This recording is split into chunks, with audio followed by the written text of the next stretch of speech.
Hey, welcome everybody to another episode of Sunday School Dropouts podcast, and we are so excited to have you all with us here today. Yes, it's so great to be here.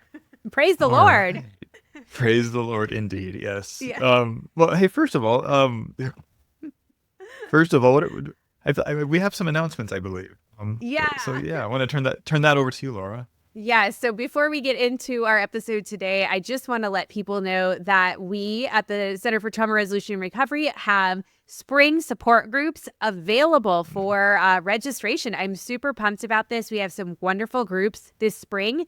You're going to probably see some of the advertising and whatnot for that on social media and newsletters. But I wanted to make sure that if you're listening here, we've got you covered. So yeah, we'll give you some more information on what those groups are over the coming weeks. But I just want to let people know that, part of what we do is not only individualized work, but also support groups, because that's where we get to heal with other people. And that's super impactful and special. And I know all of the groups that I've been able to be a part, whether I've facilitated them or been a participant, they're always just really incredible. And it's not like your church small group. Okay. It's not, we don't have community group. We're not going around, gossiping, AKA prayer requests.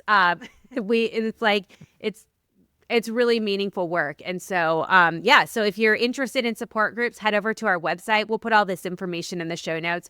Click on the support groups tab and you'll be able to see all of the support groups that we have. You can reach out to the facilitator of that group and, get into the process of starting to be enrolled in that. So yeah, make sure you do that.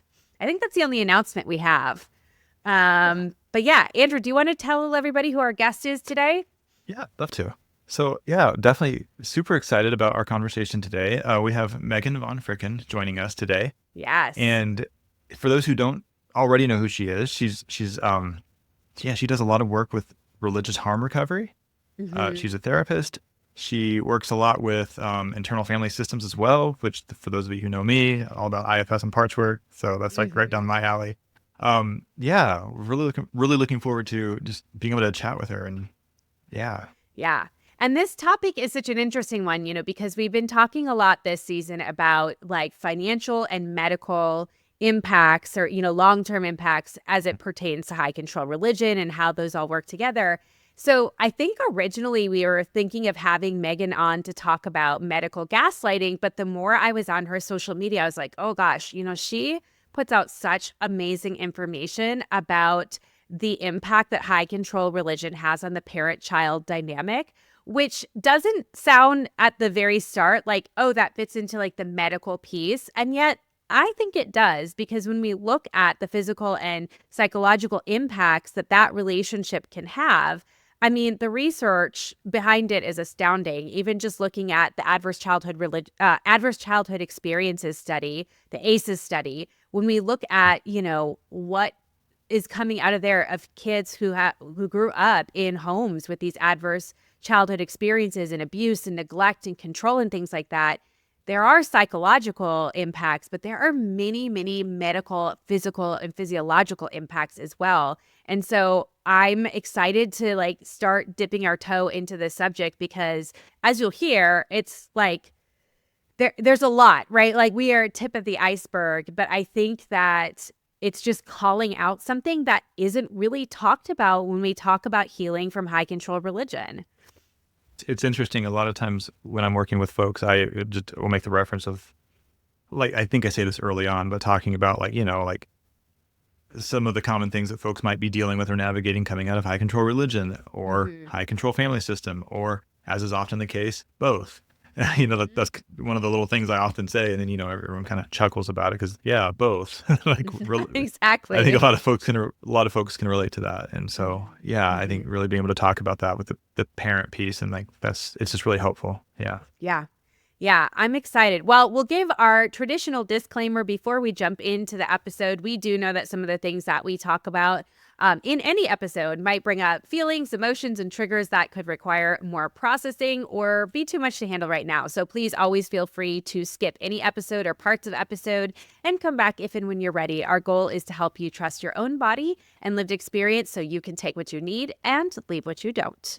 It is time for some prayer requests. And yeah, I think our country could really use that right now.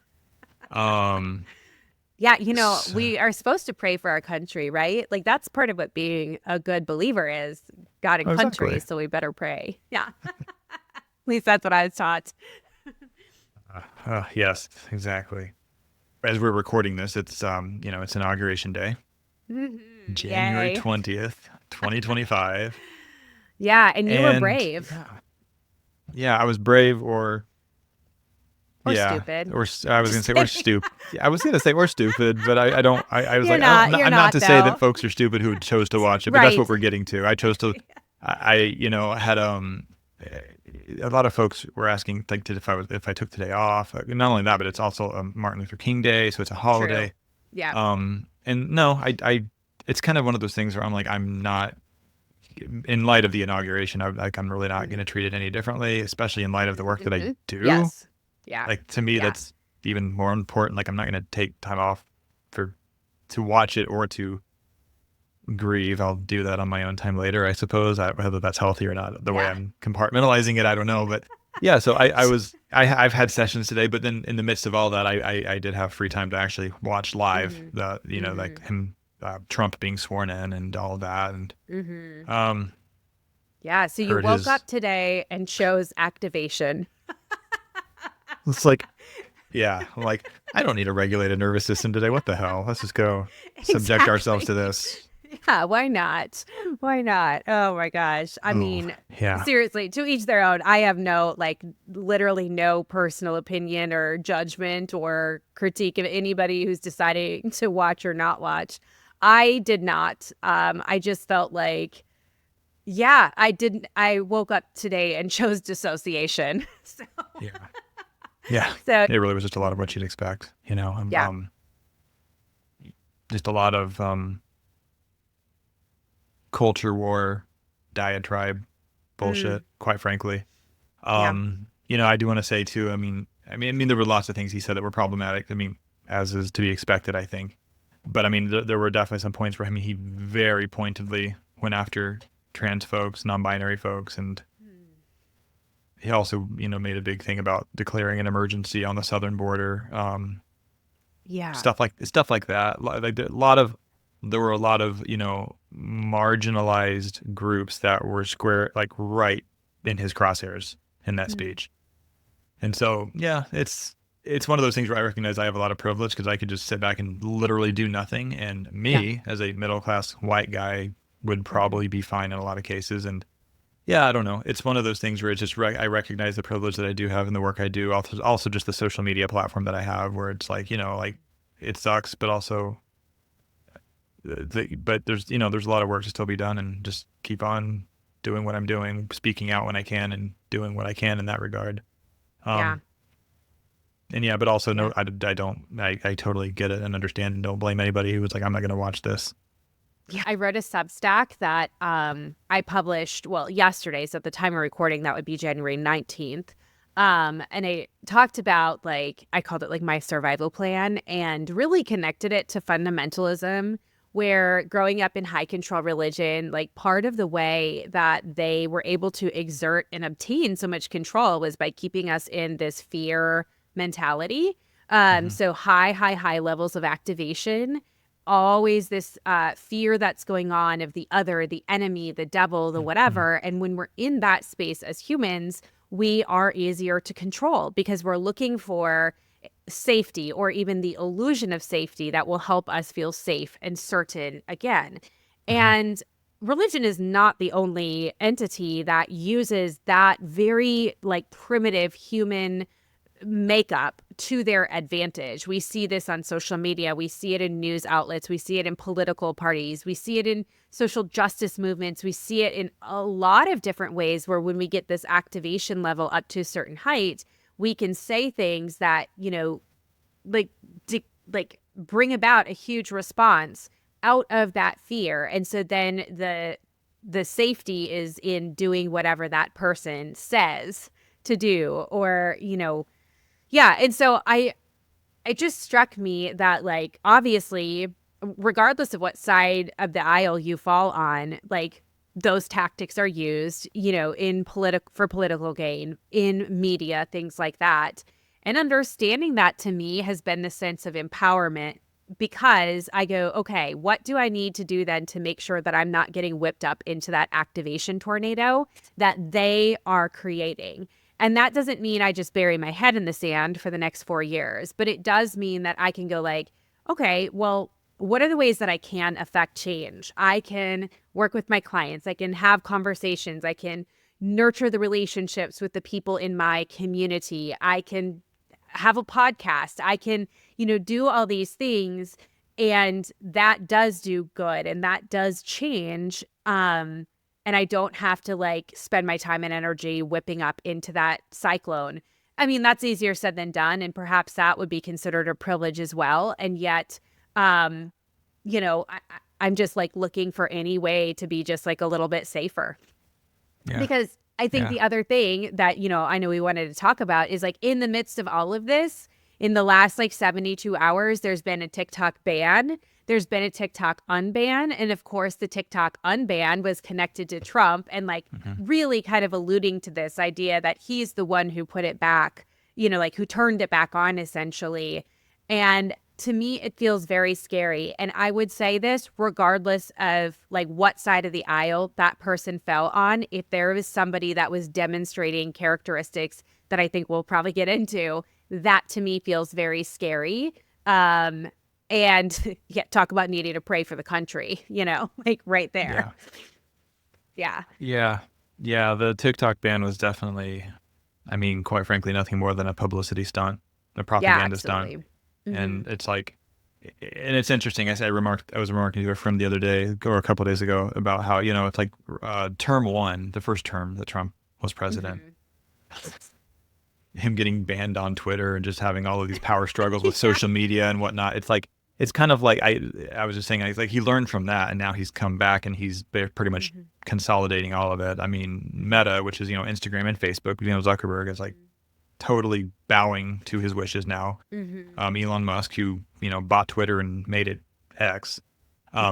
Yeah. Like that's completely in his pocket now, and now TikTok, which I mean, I know there's a lot of folks my age and older who maybe aren't on TikTok, but I mean for Gen Z and Alpha, like that is the platform. TikTok is huge with the younger generation, and now evidently it's in his pocket too, completely, like, because I saw those, I have a TikTok and I saw like the little updates of how, totally praising Trump for being the reason that they came back. And the US government being the reason that they had to go away, but President Trump is working to bring it back. And then he did. And it was like, didn't even last 24 hours.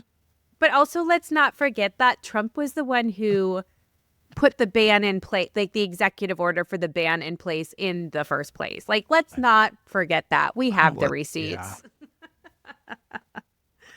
Although I did see a funny meme today, and it was like Gen Z, like, I can't believe they took TikTok away from us. And then millennials, and it's just a picture of Tom from MySpace. It's like, oh yeah, we know what this is like. They took MySpace away from us. So like, I mean, I know very different world back then, but it is funny, and the reasons MySpace went away are very different than TikTok. But it's like you do have to find the humor in certain things. And I, to be honest, like I've really tried to like look at this issue in particular of like, should we, like what's the benefits, what's not, where's the risks, where's the, like those sorts of things. So for me, it's not about that, because I think there are some like, there are different like coalitions and laws going into place across the board for every social media platform in regard to information sharing and, things like that. And I think I'm very curious to see what those are. So that's not just TikTok, that's other platforms as well. I think what is the most concerning though to me is the way that the TikTok ban, like you said, is being framed as like, it is done in such a way that is gaslighting. It is done in such a way that is exerting control. And we're looking at like authoritarian behavior. And that to me is scarier than are we going to have TikTok or not or whatever. Like when we look at like the centralized power and what people can do with that, that is the part that is terrifying to me. the role that social media has now, whether we like it or not, I mean, quite Mm-hmm. frankly, is I think this is just me. I'm not quoting anybody. This is just my opinion. I think it's more influential and more powerful than journalism. Not to Yeah. critique or not trying to undermine journalism, but like what journalism and newspapers, the power that they used to have, social Mm-hmm. media is it now, love it or hate Mm-hmm. it. And Mm-hmm. so it's like if you're needing to control narratives and push Mm-hmm. certain narratives, controlling social media is the surest way to Absolutely. do that. Absolutely. More so than even if you were to, even more so than I think if you were to buy the New York Times, like, yeah, that's Mm-hmm. great, but also Yeah. that's not it. Like it's Instagram, it's TikTok, it's Mm-hmm. Facebook, somewhat Facebook, but yeah, Mm-hmm. Yeah. Facebook is fading, I feel like, but that's Yeah. beside the Meta. point. I But mean, it's just that's meta in beside the, yeah, general. that's, Yeah. yeah. Mm-hmm. But yeah, social media is just where it's at. It's the ability to control information and the Yeah. way people, not only the information that they're getting, but then how it's being spun and conceptualized. Mm-hmm. There was, we hear the term woke a lot. And when we look at where did that come from, it came from Black culture, stay Mhm. woke. What that meant was like stay aware, stay vigilant, stay thinking, stay on your toes, essentially. Like be on the lookout. Not and sure, maybe that could connect to fear for obvious reasons when we're talking about racism. But I also think the concept of that can apply now because we are entering a time where we have very little power as the individual, right? And things are going to be sold to us and spun to us and things like that. I just find it to be more important than ever to stay aware, to like not just take things at face value, to do Mhm. your own research, to recognize that just because somebody has a loud voice doesn't mean that they are right. I'm not somebody who says you have to look to the experts for everything, because obviously experts can have their own agendas and they can, be wrong. But value opinions of people who have, been in various fields. What do they say? Where are the arguments? Where are the gaps? What's the strong evidence? Like, I think that is, in a way, staying woke. And if the alternate is like, oh, those woke people, that whatever, it's like, well, what you're saying then is that you're not valuing people being vigilant and aware of what is happening around us and not getting sucked into it. And I feel like as somebody who is very anti-fundamentalist, like that feels very necessary to share, to say like, hey, we need to be careful of where we are going to see that popping up again, and where we're even seeing the blurry line between church and state come and go like, hey, they're like, we need to stay aware of what's happening. I don't know. That's just my own thoughts. I agree. And I do think collectively there's still like so many people who do see what's happening, and it's a thing Mm-hmm. where I think we just need to keep talking about it. And social media is not the only place this happens. It's a big place Right. it happens. It's not the only place it happens. Mm-hmm. But like for example, like I know there's been so much controversy later. Like people were lamenting TikTok going down, but Mm-hmm. now given the context of how it's come back, are like, actually, I don't want anything to do with that platform. Yes. Same with Yeah. Yeah. Meta. Even though like there's actually a lot of I've only recently got on Threads. I'll be honest, I'm very late to the party, but I'm realizing Mm-hmm. there's like a really lot of organic community being built on Yeah. that particular platform. Mm-hmm. Even though yes, it is Meta. I know a lot of folks are kind of going over to Blue Sky because at least currently it's one of the growing Yep. platforms that is not Mm-hmm. controlled by Musk or Mm-hmm. Zuckerberg. Mm-hmm. Um, or China, I guess, the Yeah. TikTok, whatever. Yeah. so, Who um, knows? Yeah. and so, yeah, I don't Mm-hmm. know. It's Yeah. like there are a lot of people doing good, and it's like just keep talking, keep building community. Yeah. There are a lot of things happening that are very problematic, but also it's like Yeah. there are also a lot of folks that are doing really good work and Yeah. see what's happening and are calling it out for what it is. Mm-hmm. Mm-hmm. And so Yeah. there's a silver Yeah. lining. All is not lost, even though I think there are Mm-hmm. very dark and dismal times ahead. I don't think all is lost. Yeah. Yeah.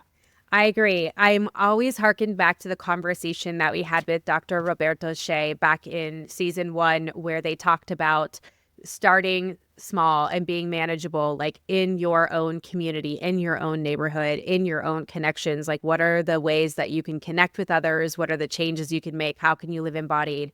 And like, yeah, since we had that conversation, like that has stuck with me for gosh, like what, a year and a half now, since that conversation happened. And I just am like really heartened to say like, that's what I'm bringing into the next 4 years is that mentality and not getting, swept up into somebody else's trauma activation vortex, but really like looking for the ways that I can find safety within myself and then be an active member of my relationships and the community that I'm in. Oh, I love that. There's somebody we need to get back on the podcast too, by the way. But yes. Right. Yeah. I think that leads us Kind of to a year and another a half. podcast guest. I love it. Yeah. Yeah. So yeah. So I guess, if you're a prayer person, maybe, I don't know, pray however you want. On that note, I know we're about at time. On that note, though, speaking of prayer and the inauguration, we can edit this out if we need to, but fuck Franklin Graham. That was the one thing I did hear about. Yeah. Yeah. Oh, God. I mean, I'm not surprised, but Christian still nationalist. hugely disappointed in him and everything he's ever stood for. Granted, I mean, I'm not a Christian anymore, and I do find him problematic for so many other reasons, but for just completely selling out to Christian nationalism that's not even trying to hide the fact that it's Christian nationalism. That's the part that I'm like, yeah, I mean, shame on him. I will go on the record as saying shame on him. If you want to edit out the other part, be my guest. I don't care. You know what? To that, that's like a all God's people said amen moment there. Megan Von Fricken is a religious harm recovery coach with significant lived experience of the damaging effects of being raised in fundamentalist evangelical Christianity. Megan was a homeschool kid from kindergarten through her senior year of high school, with her only social connections coming from church members and her nuclear family, which meant that fundamentalism had an outsized influence on her development. The combination of unhealthy family dynamics, isolation, and dependence left deep and painful wounds while providing little exposure to models of healthier relationships. This control and isolation ultimately created a strong trauma bond with her caregivers, making it challenging to reconcile the harm that they caused with her instincts to defend them even after, quote-unquote, leaving the fold. Understanding the why behind her pain and the complexity of her feelings toward her caregivers became an essential part of her recovery journey, and this is something she now strives to bring to light for others as they work toward healing. We asked Megan to share in one sentence what she hoped people would take away from the work that she does, and she said, for those raised in high-control religion, the healing process involves not only addressing the harm caused by the religion itself, but, in many cases, recognizing and healing the attachment wounds that result from the authoritarian and emotionally neglectful parenting styles supported by these religious groups. We're excited for this conversation with Megan, so with that, let's get into it. Yay! Welcome, Megan, to the Sunday School Dropouts. It is so wonderful to have you here today. Thank you. I'm very excited to be here. Yes, it's going to be a great conversation talking about, how high control religion can impact parent-child relationships. And I basically, this is going to be my own therapy today. So thank you in advance. No pressure there. Yeah, exactly. So unlike a therapy session, let's start with the personal stuff from you. And I'm just curious if you can give us a little bit of an overview of your own upbringing inside high control religion.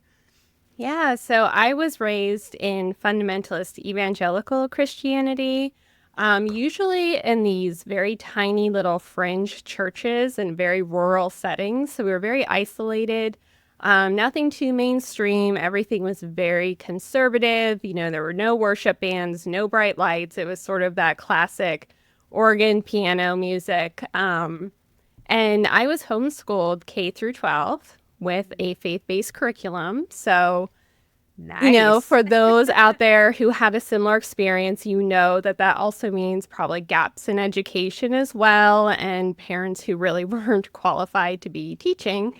But it was a way to keep us isolated from the worldly influences. So that was sort of my background. We ultimately landed in a Baptist church. So people who are familiar with sort of the Baptist or Southern Baptist, that was sort of like the type of belief structure we had. So a lot of purity culture stuff, a lot of looking towards the flames of hell if you do not follow all the rules, etc. So a lot of fear-based, rapture-based, that kind of stuff.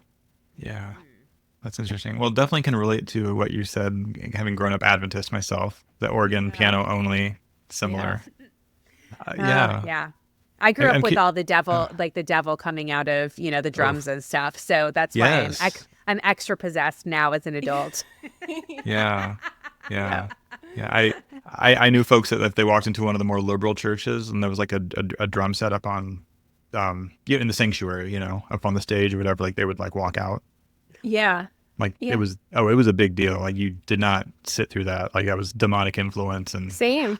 all the things, all the things. Yeah. So it runs deep. I get it. It does. Yes.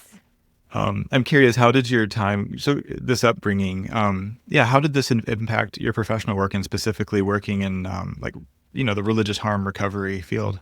Yeah. So, when it was time for me to choose a career path at the ripe old age of 17, I knew that I wanted to help people, and I felt like that was my calling from God. And so I went to a Christian college and majored in social work because how better to build a profession out of helping people than to be a social worker, right? So I became a social worker, not with a super clear end goal of what I would do with that degree, other than I would be, bringing God's light to a fallen world through this profession.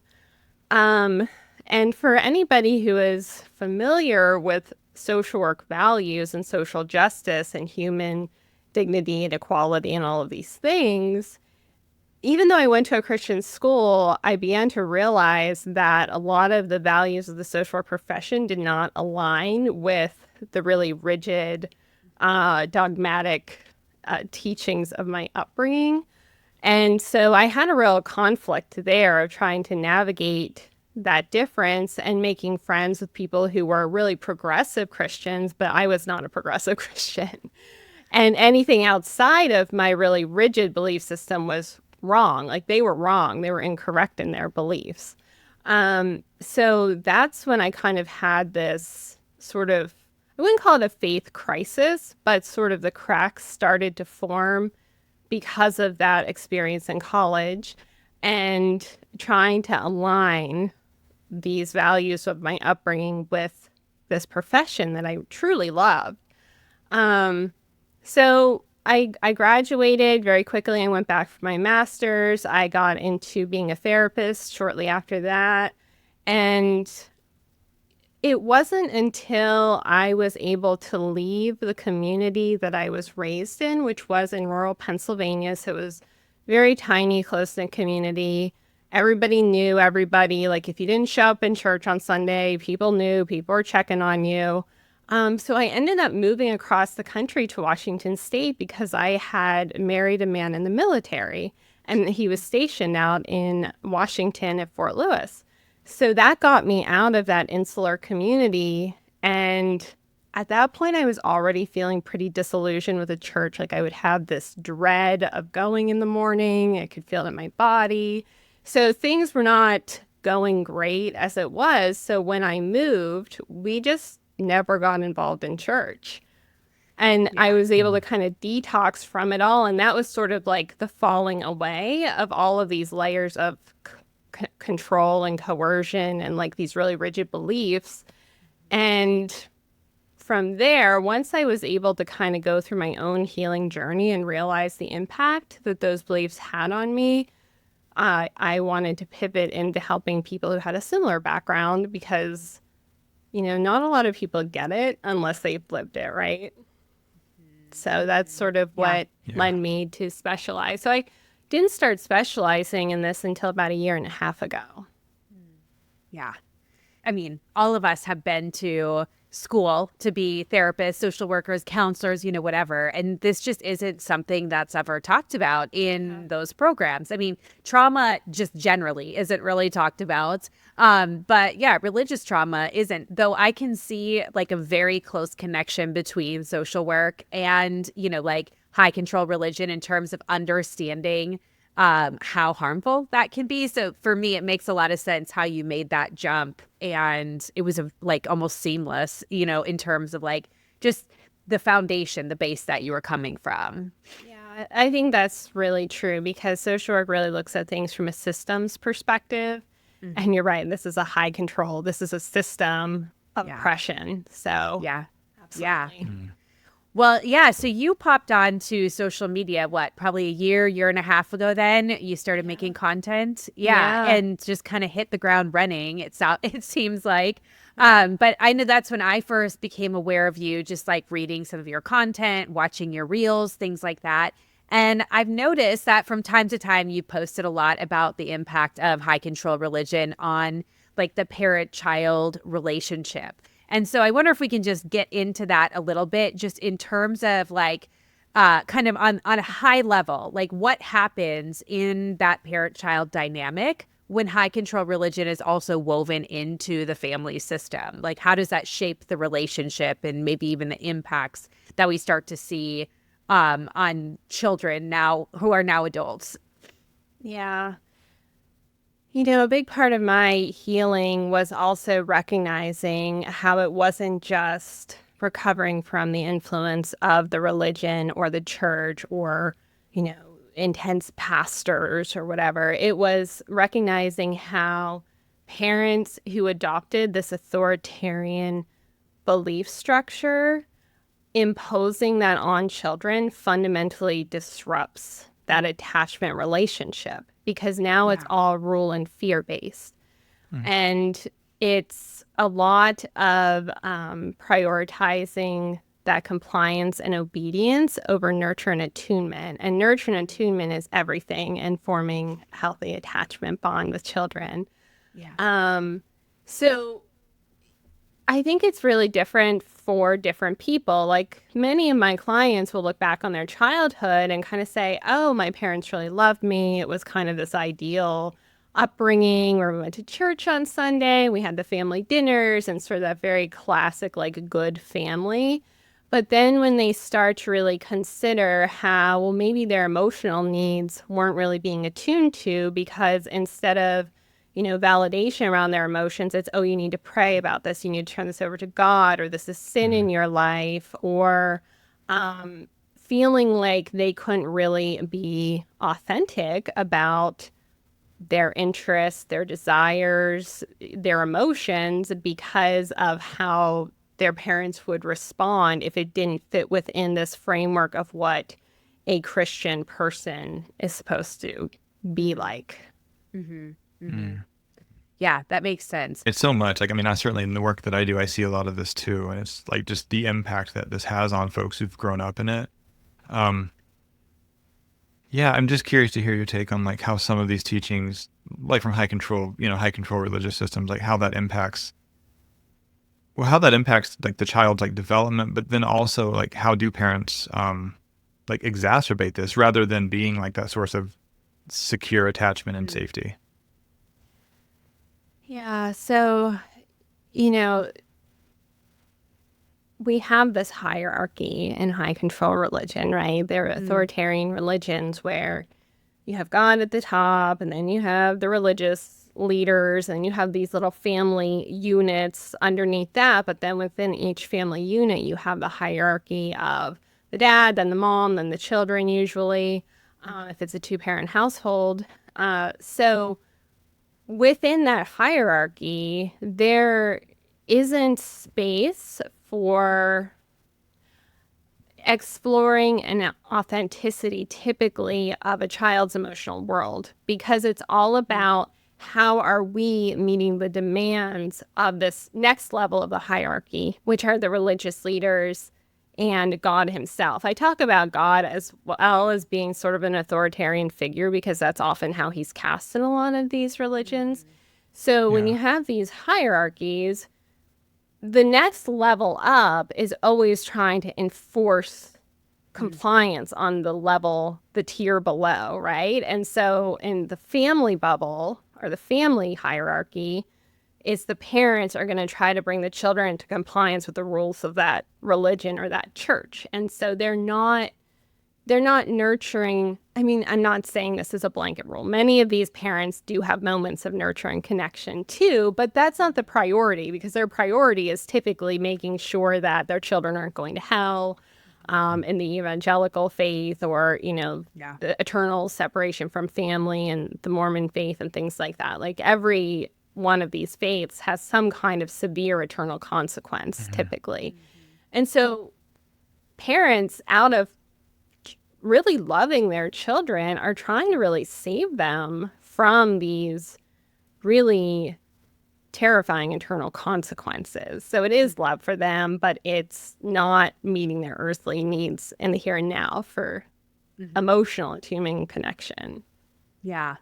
It is a bit of that like crazy making behavior because, when we talk about like from a psychological perspective, the basic needs of a child, connection, care, safety, stability, as well as food, water, and shelter, right? Like that is twisted in this like spiritual way of, okay, but what the safety that you need actually comes through Christ, and then your parents, but that means that there's other basic needs that can be removed and replaced with these like doctrines, which then oftentimes can create this kind of psychological, crazy making in the sense of, understanding like that even as an adult, like parents are just going along with this faith system and they're not actively trying to be abusive or harmful, and yet the results of it are just that. And, trying to grapple with all of that. And so, in all of that, and I know abuse is a very strong word. It can be a very sensitive, like hot button issue. And especially when we're talking about it in regard to religion and talking about some of these, things that could be or would be considered abusive, especially if we're going to take the evangelical Christian lens off of it and instead put, the lens of, Islam or Buddhism or something. And I think people would call these out very differently. But if we were to just use the word abuse, what are some of the psychologically abusive, parenting tactics or teachings or practices even that you see being promoted in high control religion that leave short and long-term impacts on children now adults? Yeah. It's a big question. Sorry. Yeah. Yeah. Oh, well, this is a big topic. So, Yeah. yeah. So I think you're right. The term or the word abuse can feel really big for people, and it can actually really feel a little off-putting if we introduce it too early with some of our clients, perhaps. And so we almost have to look at what you're asking me of what are those kind of symptoms or what are those examples before we jump to abuse. And so there's different kinds of abuse, right? There's physical abuse, emotional abuse, sexual abuse. So, the first thing that comes to my mind is the physical abuse that's so common in these high control religions. And so I think we can just put that over here. Yes, that goes without saying.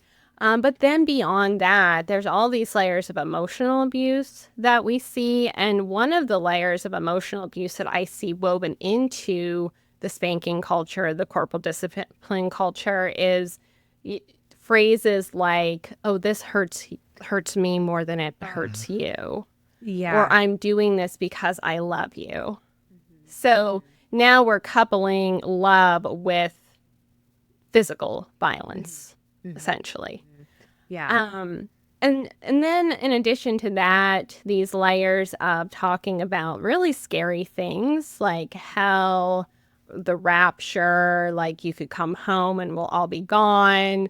God is always watching, so make sure like you're not sinning, you're not, doing things that God wouldn't approve of.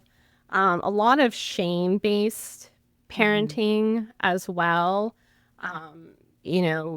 Talking about the consequences of sin, especially for adolescents who are beginning or wanting to explore sexuality. A lot of fear around getting pregnant or STIs and, becoming dirty and nobody will want you later in life. So a lot of shame-based parenting there, which is all very emotionally abusive too, in my opinion. And then there's kind of then the flip side of the coin. So these are things that are sort of put out onto the child or the relationship. And then there's also the emotional neglect that can be really profound. And so that is withholding love or approval or nurture or connection if you're not following the rules exactly as they've been laid out for you to follow. So that's kind of what I see. And so when you start like helping people to kind of see that and see like, well, how true was that for you? And then what are the impacts on your life today from that? Then, it's not a very far leap to say, okay, yeah, that was an abusive experience. Yeah. Yeah. It's hard to like that language is hard. I remember the first time, this was years ago, kind of grappling with the idea of like spanking and corporal punishment as physical abuse or physical assault. And yet, we know obviously like in today's day and age, like if an adult were to do that to another adult, like there's like severe legal criminal consequences to it. And yet somehow it's okay, for a parent to do that to a child. And like, it's hard to categorize it as anything other than abuse, except that when you add the spiritual and psychological pieces into it, it's still can be so hard for us as adults to recognize it as such, even though we can understand that it was so damaging and not okay to do to a helpless little child. Yeah. And I think it goes right along with that psychological manipulation that often co-occurs with the physical abuse of, this is my way of making sure that you are on the straight and narrow so that you can go to heaven. I have your best interests at heart. So therefore, I have to discipline you in this way. And even myself now, looking back, I do this work all the time and I tell people these things all the time. And it's still hard for me to fully believe it at a body-based level that, they were physically, violently assaulting me. Mm-hmm. Yeah. So. I appreciate you saying that you struggle with that, like on a body-based level, because I do too. Like, even though it was like my lived experience and my siblings, so many friends, family, colleagues, clients, it's just like, I know this, but to like let that sink in on a body level it's overwhelming. Yeah. Well, and I think it goes back to also what we were saying of many of these parents were not being nefarious and hateful when they were doing this. They were really doing what they were trained by the church or by their own parents to do. So yes, their actions were really harmful. And we also know that they probably weren't being cruel at their own core in doing that. Right. Yeah. And I think that's really hard to reconcile for people too. And that's why I talk a lot about that mind control component with religious indoctrination too, because yes, the actions that our parents did or even that we did when we were indoctrinated were not great. They're pretty harmful. Sure. And yet our brains were hijacked by this coercive control of this religious group. So we were just following the script and our parents were following the script. Yeah.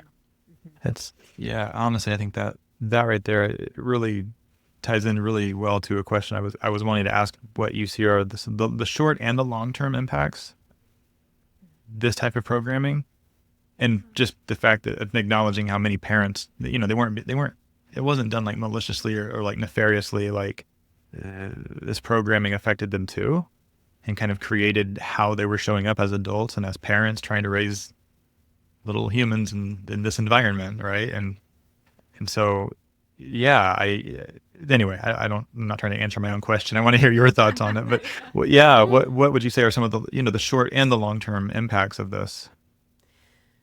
Well, in the short term and long term too, I guess it really depends on the personality of that child and how they were really affected, because you had some children who only got spanked one time and that was enough for them to always now follow the rules, right? And then in those children, you may have more anxiety and hypervigilance and people-pleasing and perfectionism and afraid of making a mistake and things like that.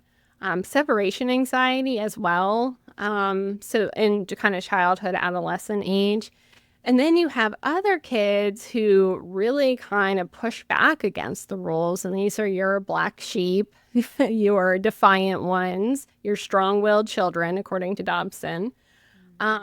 And so those children, I think, I mean, both sets of children suffer, but, I think there's a lot of self-esteem issues because they're constantly getting corrected and disciplined and not good enough and, feeling like they can never measure up. And also probably a lot of anxiety, maybe difficulty with relationships too, like just struggling to fit in because they don't fit into this group.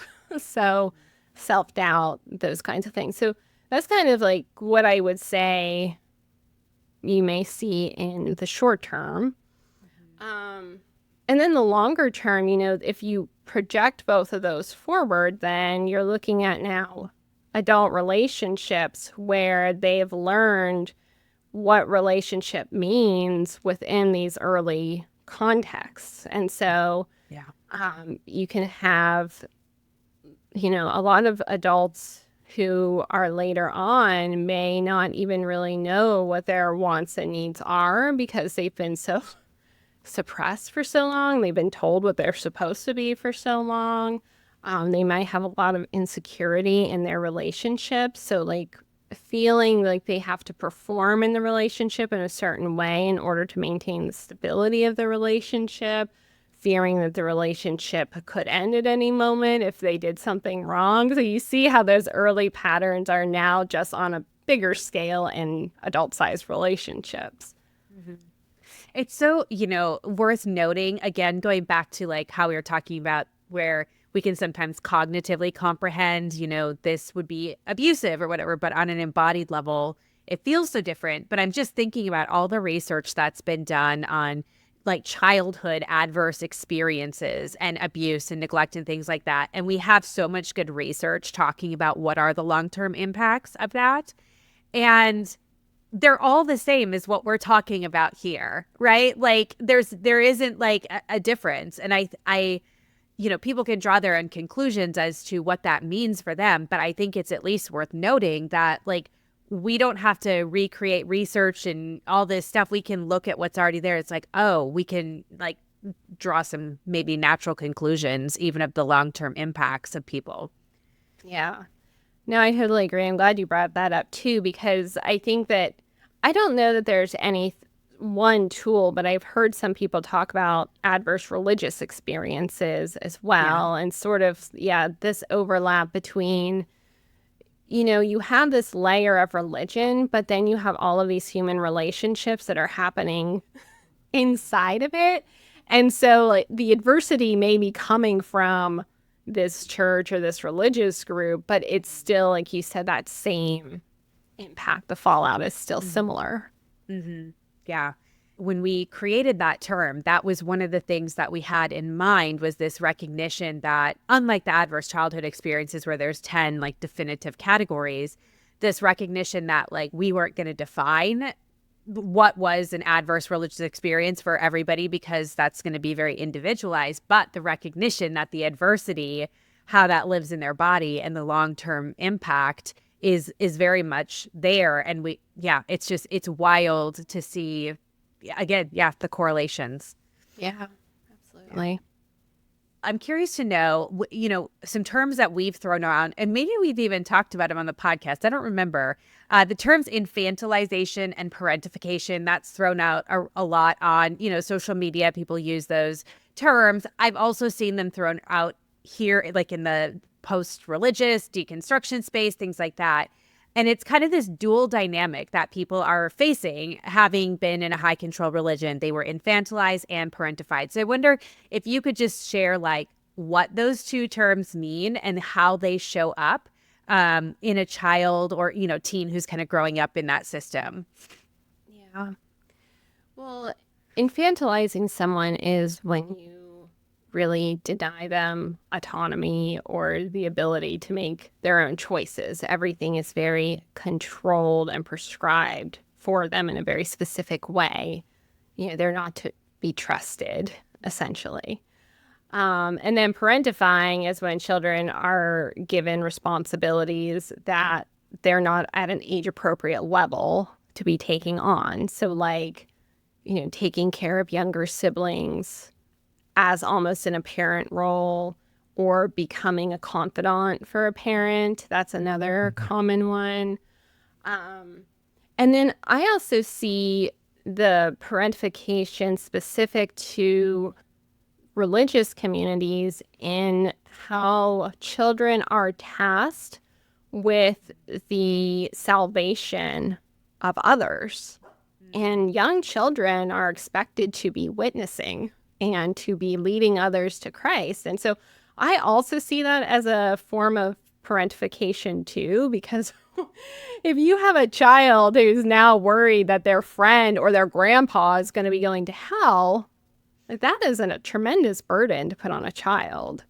So, with the infantilization also at the church, you have kind of the big father figure God who kind of controls everything. And so we're all supposed to maintain sort of like this childlike approach to God the Father and sort of this supplication. And so, yeah, it is like we have the weight of the world and saving the world on our shoulders while we also maintain this childlike wonder of, serving this all-powerful being.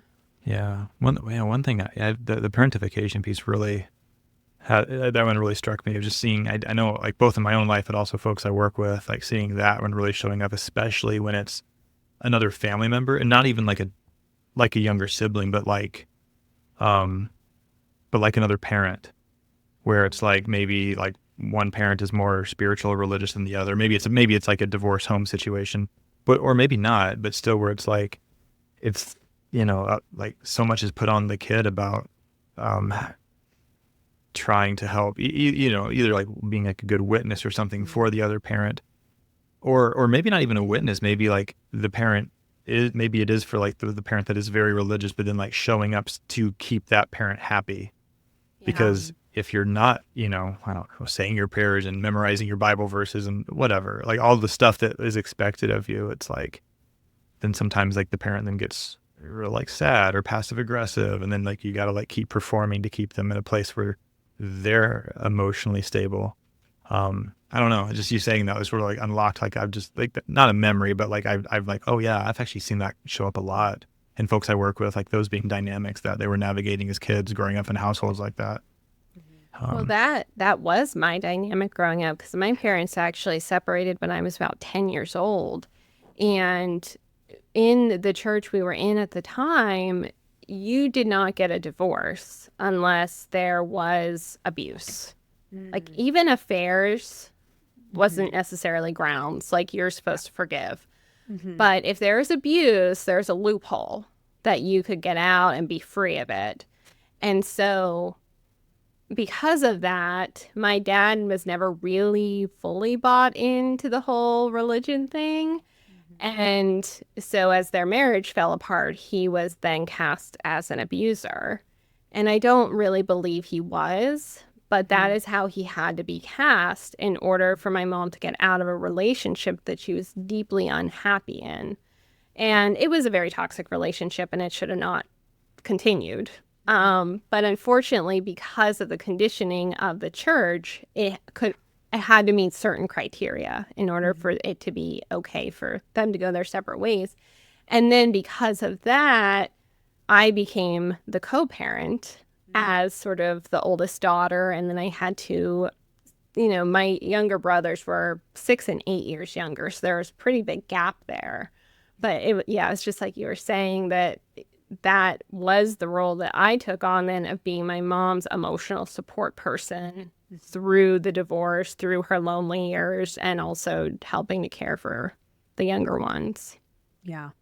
Yeah. And that doesn't just end just because you've, left the home. I'm thinking of so many, people personally and professionally where it's like that just carries over, that sense of responsibility, whether it's because of being parentified or this huge, salvation burden that you have to, have to save everybody. Like that just transitions into adulthood. And we see that coming out in relationships, whether that's through enmeshment or codependency or, the lack of boundaries, whether it's between, peers or parent-child still.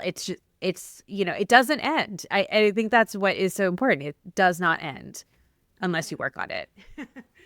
Yeah, that was definitely my experience. And, even going into social work, even though, it's an amazing profession, there's so much I love about it. Like, you are building your life around helping people. And if you don't have a strong sense of self and boundaries and know where you end and the other person begins, that can quickly lead to professional burnout and personal burnout. And, you have friendships that end up being one-sided because you're just trying to take care of everybody. And you get into these romantic relationships, or maybe you're settling for someone just because you want to have love and connection because you weren't getting it early on. So all of these things, yes, you can just project them down the road and see how they play out then in these adult relationships. Mm-hmm. Mm-hmm. Yeah. It's so interesting. Well, just given that I know all of us have been trained as to be therapists in various backgrounds, but all trained to be therapists. It's like, I remember one of my professors very clearly saying like that, make sure that you're going to therapy for whatever reason prompted you to want to be a therapist in the first place. Yeah, that's good. Yeah. And, obviously like first year cohort, I think a lot of people were kind of like, agreed with it, but also kind of like indignant, like, well, that's not about me. Of course, that's all these other people that are in here with unresolved issues and stuff. But right. but no, it's like, oh my God, it's so true. And, yeah, because like what you said at the very beginning, wanting to help people, like, yeah, like that's the whole trajectory of what brought you into that field, like resonates with me so deeply. And, I had a similar background growing up too. And so I get it. It resonates. Yeah, I had a professor who said that therapists are often wounded healers because there was something that we experienced at a very deep level that sensitized us to the pain of others. And it just, she probably should have followed it up with, and also make sure you're getting your own therapy for whatever that wound was. But yeah, I like that term, wounded healer. That's very true. And so I know we just touched on some of this, but like, just, when folks really do come out of a system like this, like, just what are some of the impacts that we are seeing in adults specifically? Because obviously I know we were talking a lot about attachment stuff and in childhood, but like, yeah, what are some of the impacts that we see in adults specifically? Yeah. The number one thing I almost always see is a sense of disconnection from the authentic self. And I work a lot from the internal family systems or parts work modality. Are you too familiar with that? That's what I do too. Yeah, that's what I love you it. do too. Yeah. Okay. I think it's just the best for the religious trauma world because so many parts of you develop to cope with the stressors of these environments.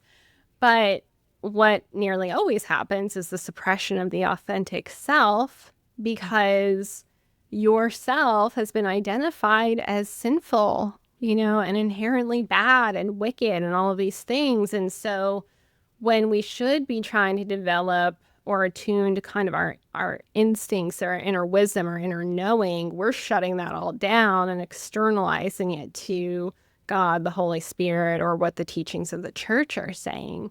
And so people get into adulthood and their whole world has been wrapped around these expectations and they've denied themselves their own desires, their own wants, their own needs for so long, they don't even know what they want or what they need, or what they like, So that's a huge one that I see.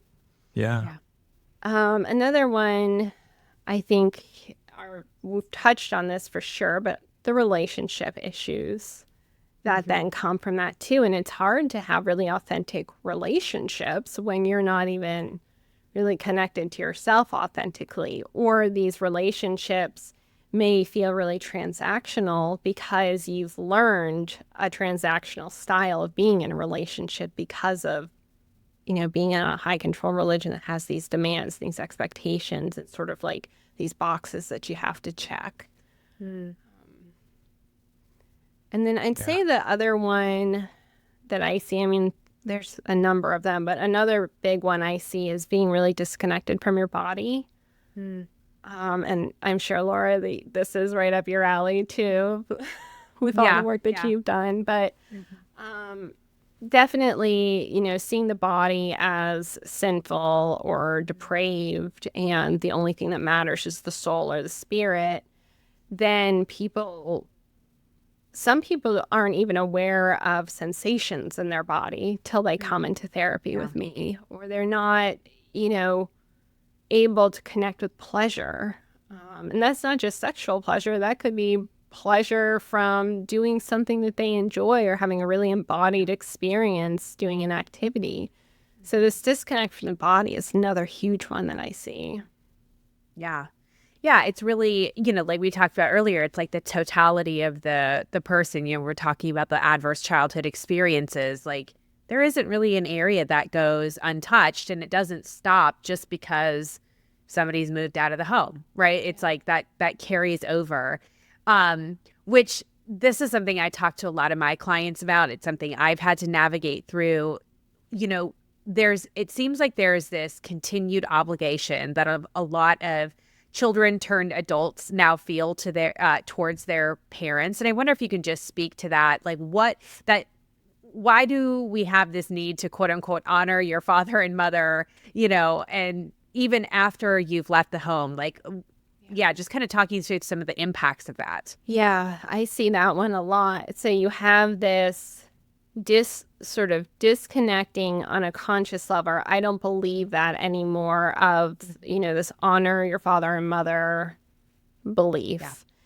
But when you've been conditioned from before you could even talk that is what the expectation is, it sort of becomes internalized at a nervous system level that this is not just something good that you're supposed to do, but this is a way that you maintain safety in your environment. And so I think that that's part of it. And it's not just something you can stop believing when it's sort of wired into your nervous system of, oh, this is what I was conditioned to do from the time I was born, essentially. Yeah. Yeah. But we also have the cultural impact. And I talk to my clients a lot about this too, because there's a lot of intersection between the religious stuff and also cultural influences, and different cultures are different in this way too. Some are much more family oriented in that you stay with your elders and care for your elders, and that is very much an expectation that's put on to the children, and sometimes the children want that too. So it's also kind of trying to figure out what's cultural here, what is sort of an obligation from the religion, and especially how do you set a boundary to not do that when there's ongoing harm occurring in the parent-child dynamic. So.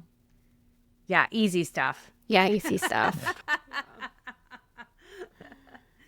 Yeah, that actually really, I'm really curious based on, just that right there, those dynamics. Like, so there's this concept of, I think introduced by Lindsay Gibson, of the emotionally immature parent. Yeah. And I'm just interested, like, what do you see? Like, is this type of parent more prevalent inside of high control religious environments, or like, I don't know. I'm curious what your observations have been with that.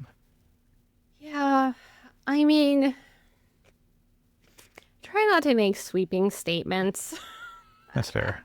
That's fair. Yeah. Yeah.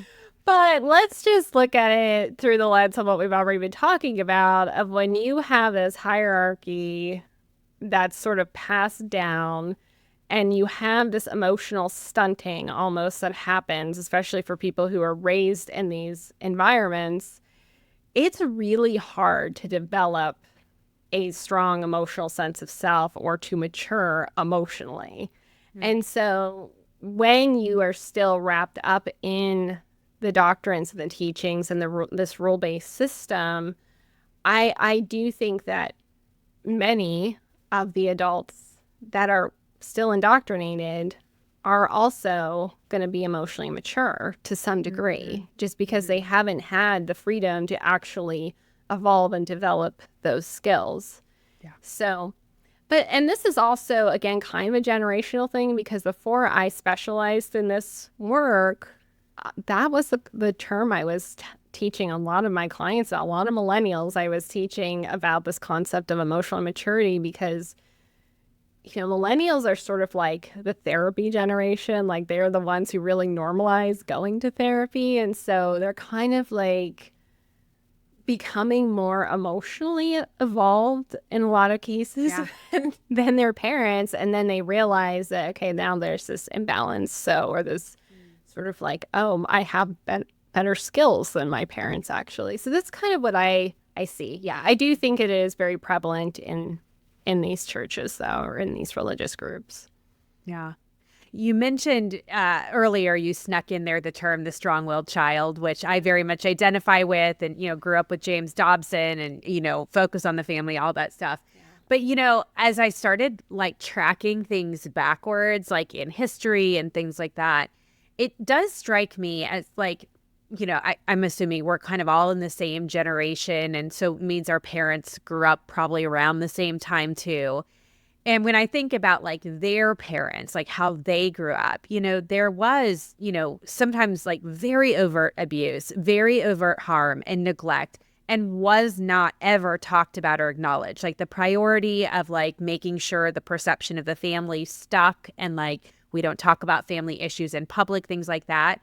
I mean, I can see that still, even though like my grandparents have passed away a long time ago, and watching how parents or aunts and uncles or whatever might still feel that protective, like I can't even say the truth of what happened because I'm still, honoring my father and mother. And so anyways, it strikes me that like they grew up in that, and around the time that they're getting married and starting to have their own families, up pops like Bill Gothard and James Dobson, who are very prescriptive in, how they're doing their parenting methods and techniques, with this promise of like, if you do this, then, you're going to have these godly children. And it's just so interesting to me that for so many of our parents, they didn't work out their own stuff. They didn't go to therapy. They didn't even talk about it really. They just said, we're traumatized individuals. And so we're just going to give it to God and do things differently than our parents did it. So maybe, the only, physical abuse is coming through corporal punishment that's connected to discipline because of sinfulness, right? And it's not because I just got mad one night and hit you, right? So it's like, technically, I guess that's better. Like you did a better job, but you still didn't actually address the trauma that you were dealing with, and then you played it out on your children. And so, I mean, that's like a long roundabout way of saying, this idea of like emotionally immature parents. It's like, yeah, they grew up in, with emotionally immature parents as well. And, just like the cycle continues, except for what you said, like the millennial generation is like, we're done. Like, we're not going to do this anymore. We're going to try something different. But it does make for a very different or difficult dynamic then, especially between millennials and their parents, where there's this like rub of, we're doing things differently, and they're feeling really badly because they technically did do a better job than their parents, but it wasn't emotionally healthy either. I don't know. Yeah, and it's really tough for these adult children who start to recognize their wounds and their attachment wounds and sort of things that didn't happen for them, which would be the emotional neglect in addition to the things that happened to them.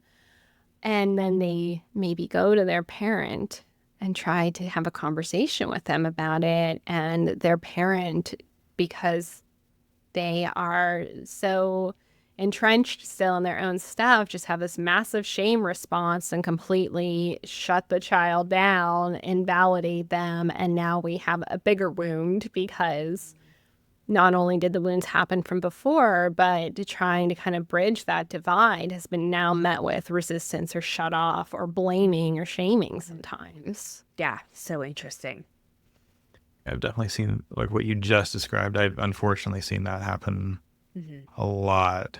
It's like on some level, I do think that older generation did better than their parents' generation in a lot of ways, but for whatever reason, like having some of those very difficult, vulnerable conversations where like there's accountability for maybe ways that they still did cause harm, like that's still I've seen that really be a rift between generations still, like when some of those hard conversations maybe are brought up by children who are now, children, like I say in quotes, who are now adults, bringing up some of these hard conversations with their parents. Like oftentimes it is met with defensiveness. And actually, I guess that is actually, because I know I can think of so many folks I know that are actually navigating this in real time as we speak. Like what would be some of your like just advice or thoughts about how to navigate that? Because I mean, it's one thing to recognize it, heal from it, but when your parents are kind of, that's not a conversation they're able or willing to have, and like, what do you do with that? Well, I think the first thing that we try to identify is what the parent is capable of. We're talking about emotional immaturity, and sometimes I even talk to them about like, what age would you say they typically are, especially if they're activated by something. That's a good question. What age would you say they are? Some will say like a teenager, like a 12 or 13-year-old, and others are like a 5-year-old. And for anybody who knows a little bit about child development, how you would interact with a 5-year-old is a lot different than how you would act with a 13-year-old. And that sometimes begins to give people a little bit of guidance of like, how would I frame or approach my interactions with them if I see them at the level of emotionally at the level of a 13-year-old. Yeah. How would I phrase things? And because you can't go in there at a super high level if they're just not capable. So I think that's the first step. And then the other thing I do is kind of talk about, I'm using a big word here when I say estrangement, but sort of this spectrum of estrangement, because you have on one end this total cutoff where there's a wall and there's silence and numbers are being blocked and things like that, right? And then on the other end, so then over here, you have this really close, connected, loving relationship, but then there's a lot in between there that an adult child could land on that feels emotionally safe and okay for them. And so maybe they recognize that my parent's not capable of talking about hard things from childhood and is not going to be the person to ever validate those experiences. But we can still talk about football or the grandchildren or whatever benign events are happening in our lives. But they're not going to have an inside window to my emotional world or those more vulnerable parts of me or my inner child that was wounded by their parenting, essentially. Yeah. So those are the two big things that I typically do. And I know you mentioned IFS earlier, which I know Andrew does almost exclusively. I weave it into everything as well. But, when you think, if you have somebody who's listening today and is like, what are some of the modalities that I should look at, or maybe even some go-to resources, what would you say that are some of the things that you found to be particularly helpful? Yeah. So IFS for sure. I'm also trained in brain spotting, which is an offshoot of EMDR. And that was a game changer for me when I got trained in that, because that really incorporates your body into the therapy experience. So I incorporate a lot of somatic work and a lot of kind of IFS does this too, where you can identify like the sensation in your body as a part, but you can also be more purely somatic about it too, or work with sort of eye positioning, sort of target where trauma is stored in the brain. So I think a body-based approaches are really good, especially what I was saying earlier about how disconnected we become from our bodies with the religion, with this high control religion. I'm going through the certification right now for EMDR as well. So I think, you really trauma-informed approaches are always really good, because you have this developmental trauma that happens for many people who are raised, whether it's from the adverse religious experiences or these hard experiences with parents. You have the parts work that you can weave into there. You have the body-based approaches. I think if you can hit all of those, or at least one of those three, you're going to be in pretty good shape. Yeah, that's awesome. Yeah, I do a lot of educating too, which I'm sure the two of you do as well. Yeah, I feel like when we're talking about things that are more complex in nature, whether that's complex trauma or other things, like there is so much healing that can happen just in being able to like organize and understand what is it that happened to me, right? Yeah. It can take away some of that shame of like what's wrong with me to like, oh, I can conceptualize this. And so where I'm at or how I'm relating or interacting, that starts to make a little bit more sense to me. It's not just some defect within me. Yeah, I in addition to IFS, so that's internal family systems, I do a lot of educating from just a family systems perspective, Yeah. right? And that's where you get the terminology like the scapegoat and, triangulation and just sort of how these family systems organize themselves and sometimes really unhealthy dynamics. So Yes. just educating about that too. Yeah. Yeah. That's I awesome. love that. Yeah, I find myself talking about family constellations and homeostasis a lot, even though I'm not really a family systems person, but also it's relevant and it explains a lot of the dynamics that folks are experiencing, especially when they start to try to heal and change and do differently. Yeah. They're changing the steps of the dance, right? Mhm. And then the other people who are participating in this pattern don't like that. And so then you have to prepare them for when you start to behave differently or show up differently, there's probably going to be a disruption and that pull back towards homeostasis, as you were saying. So helpful. Yeah. Well, Megan, this has been such a lovely conversation. I'm curious if you'll just share with our audience where people can find you if they want to connect with you more, if you're taking on clients, what your social media is. Yeah. How can people get in touch with you?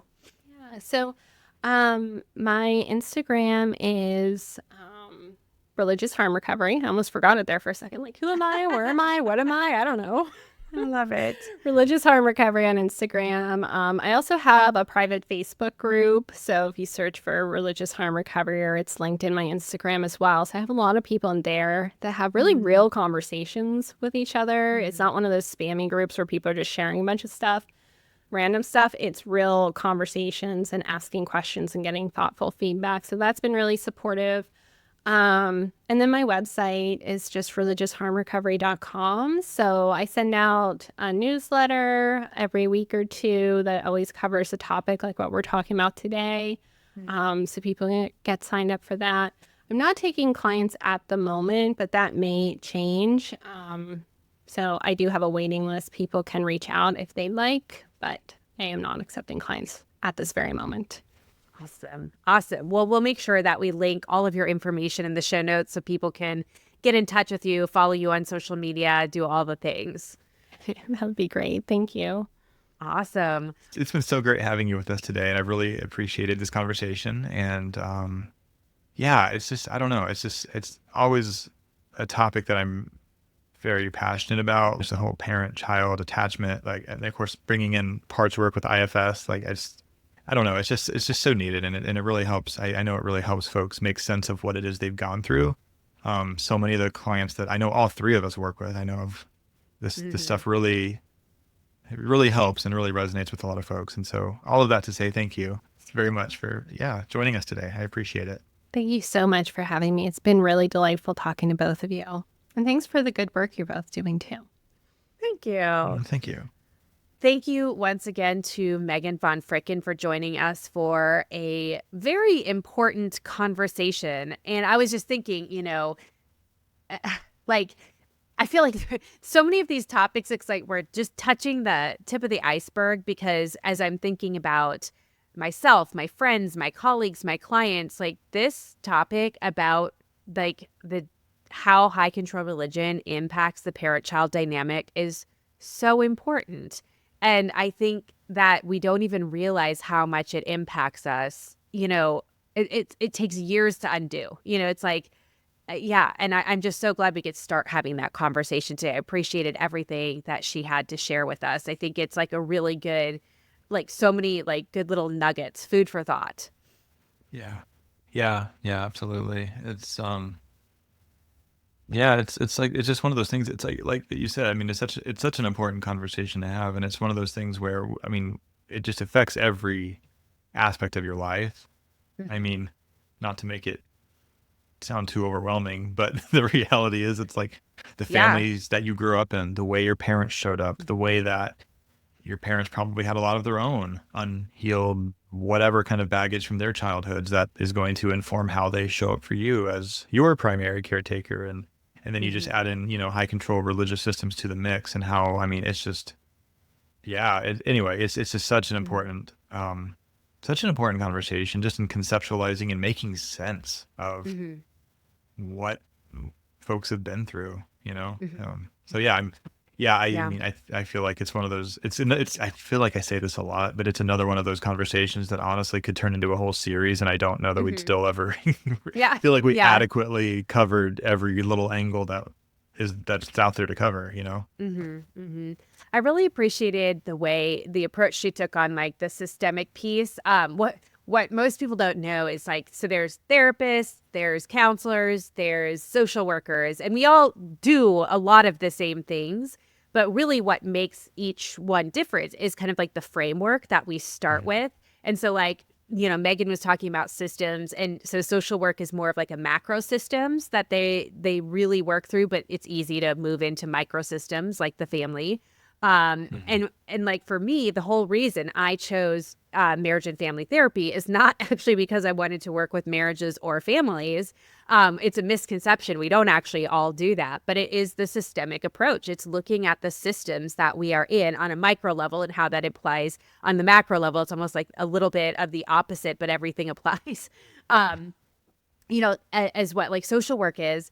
But I just think it can't be understated, like how much like the family system can mimic the religious institution system and vice versa, and how those in high control religion use one another to have this like bi-directional enforcement of control, which means also then the impact of that control, which we're, talking about dealing with in our own therapy for, like all of the things like that.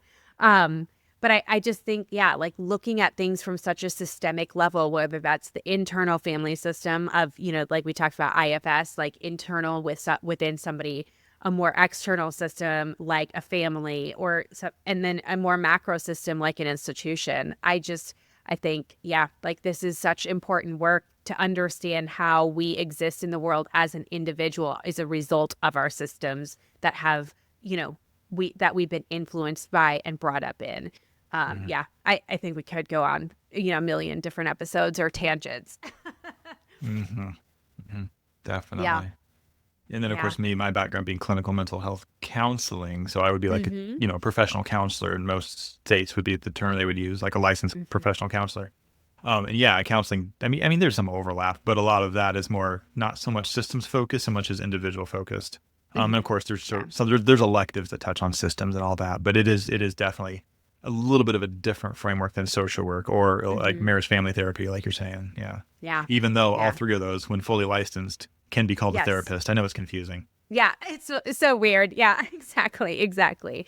Well, one of the things I just wanted to, remind people of, Megan said she's not taking clients right now, although she does have a waiting list. So if you're wanting to work with her, definitely get on her waiting list, sign up for her newsletters, follow her on social media. But I do just want to remind people that at the Center for Trauma Resolution and Recovery, we have many practitioners that use the models that Megan is talking about. Andrew is one of them, using internal family systems or IFS, parts work. And so, and then there's many other practitioners that not only use those models, but other models and have a lot of experience working with family of origin and how, high control religion impacts the family and the long-term impacts we have. So I would just love to invite people that if this episode has kind of hit something in you going like, oh, maybe that's something I need to kind of start working with somebody on. You can schedule a free inquiry call with a practitioner of your choice today. All of that information will be in the show notes, but just go to our website, traumaresolutionandrecovery.com, and a little banner is at the top that says, schedule your free inquiry call, and you can schedule with Andrew or anybody else. Because yeah, this like we've been talking about, this is lifelong work. I mean, the family stuff, I mean, gosh, I've been out of religion for quite some time now, and I still see the impacts most acutely, with my family and how we interact and things like that. So it's like lifelong, and it's not anything to be ashamed of for needing support. Like, that's part of what healing is, being able to have others who will walk through it with us. So yeah, just want to encourage people towards that. Yeah, absolutely. I appreciate that. All right. Well, I think that's the end of another great conversation, great episode. So with that, all God's people said, amen. Amen.